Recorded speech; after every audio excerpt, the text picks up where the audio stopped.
भारत का आपको पता है कि ना सिर्फ पाकिस्तान के साथ बॉर्डर इशू चल रहा है, वो तो हिस्ट्री है, हमें पता भी है, but at the same time चीन के साथ भी उनकी एक तवील एक डिस्प्यूट है बॉर्डर का। और पाकिस्तान से ज़्यादा जो भारत का बॉर्डर लगता है वो ऑफ कोर्स भारत के साथ लगता है, कोई अराउंड 3400 किलोमीटर बॉर्डर है between India end of course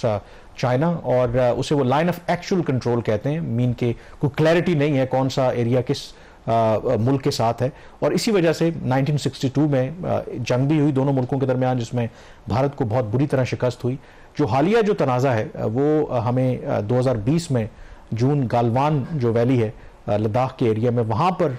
दोनों जो ट्रूप्स हैं उनके दरमियान किसी बंदूकों से या मशीन गनों से लड़ाई नहीं हुई, बल्कि हाथापाई, डंडों और मुक्कों से लड़ाई हुई, जिसके नतीजे में कम से कम 20 जो भारतीय फौजी वो मारे गए थे। और उसके साथ साथ बहुत अरसे के बाद फिर एक्नॉलेज किया चीन ने भी कि 4 उनके फौजी भी मारे गए थे। और उसके बाद शहबाज फिर हमने देखा कि दोनों मुल्कों के दरमियान टेंशन है वो बरकरार रही। भारत ने as part of their policy target करने की कोशिश की, अपनी रिलायंस ख़त्म करने की कोशिश की कि बहुत सा जो रॉ मटेरियल है या बहुत सी इंपोर्ट्स जो चीन से आती हैं, क्योंकि चीन ऑब्वियसली दुनिया की दूसरी बड़ी मईशत है, उनका जो वे ऑफ ट्रेडिंग है वो हर जगह दुनिया की मार्केट में फैले हुए हैं। भारत एक बहुत बड़ी मार्केट है, बहुत सी जो कंपनीज हैं चाइनीज़ उनके ऊपर पाबंदियां भी लगाई भारत ने, नॉन टैरिफ बैरियर्स भी इंपोज किए, लेकिन ज़ाहिर है कि फिर भी बायलैटरल ट्रेड कम नहीं हुई और जो टेंशन है वो बॉर्डर के ऊपर जारी रही। अब ये जो ब्रेक थ्रू हुआ है हाल ही में, जो खबर आई है कि after several rounds of negotiations दोनों मुल्कों ने ये अब अग्री किया है कि 2020 वाली जो से पहले जो सिचुएशन थी उस पर वापस जाया जाए, क्योंकि 2020 से पहले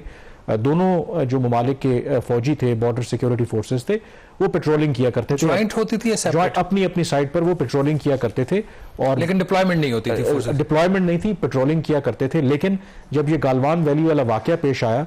तो उसके बाद फिर ये पेट्रोलिंग का सिलसिला रुक गया, बल्कि री इन्फोर्समेंट हुई चीन की तरफ से भी, भारत की तरफ से भी। और कहा यह जाता है कि ऐसे इलाके यानी कि गालवान वैली के वाकये के बाद पहले जो चाइनीज़ जो फोर्सेस थी, अगर वो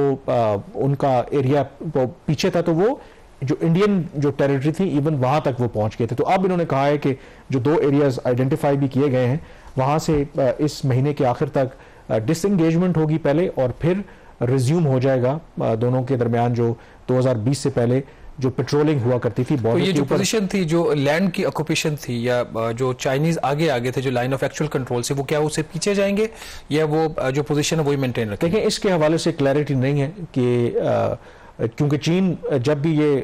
भारत ये इल्ज़ाम आयद करता था तो चीन यही कहता था कि जी हम तो जिस इलाके में वो हमारा अपना इलाका है, और भारत ने भी इसको डाउन प्ले करने की कोशिश की। अदरवाइज तो नरेंद्र मोदी पाकिस्तान से मुतल्लिक तो बड़ा उनका स्ट्रॉन्ग स्टांस है, लेकिन जब चाइना की बात आती है तो वहाँ पर जो उनके अपोजिशन लीडर हैं वो उनको ताना देते हैं कि आप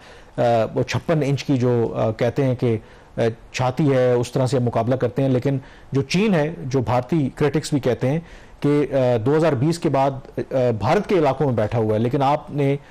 उसके हवाले से कुछ भी नहीं किया। तो ये अभी क्लियर नहीं है कि किन टर्म्स के ऊपर ये एग्रीमेंट हुआ है। अभी भी कुछ आवाज़ें भारत के अंदर से आ रही हैं कि शायद भारत ने एक नया जो स्टेटस को है उसको एक्सेप्ट कर लिया है। चीन क्योंकि आपको पता है कि स्ट्रेटेजिक पेशेंस का मुजाहरा करता है, वो मेरा नहीं ख्याल के नेगोशिएशंस में इतना जल्दी वो बैक आउट करते हैं। तो क्लैरिटी नहीं है कि किस टर्म्स पे हुआ है, but overall I think it's a breakthrough given the fact कि इतनी जो टेंशन चलती आ रही थी, और फिर उस ब्रेक थ्रू का क्या नतीजा निकला कि 5 साल के तवील गैप के बाद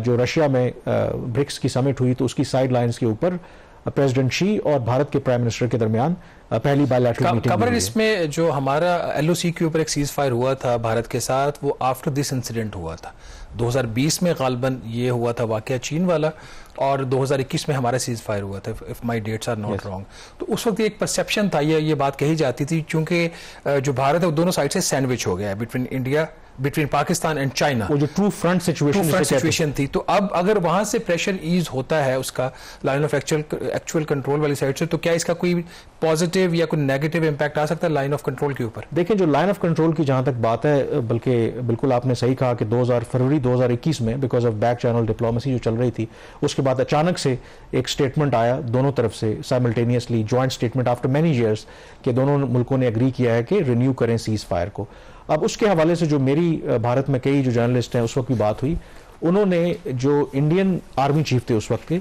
उन्होंने एक्नॉलेज किया, जो पाकिस्तान के आर्मी चीफ थे उस वक्त जनरल बाजवा, कि पाकिस्तान चाहता तो जब चीन के साथ भारत की टेंशन चल रही थी तो शायद उसे एडवांटेज ले सकता था, लेकिन पाकिस्तान ने बड़ा मैच्योरली बिहेव किया as per the Indian military. तो इसकी वजह से उन्होंने कहा कि पाकिस्तान ने जब इस तरह की कार्रवाई नहीं की, एडवांटेज नहीं लिया,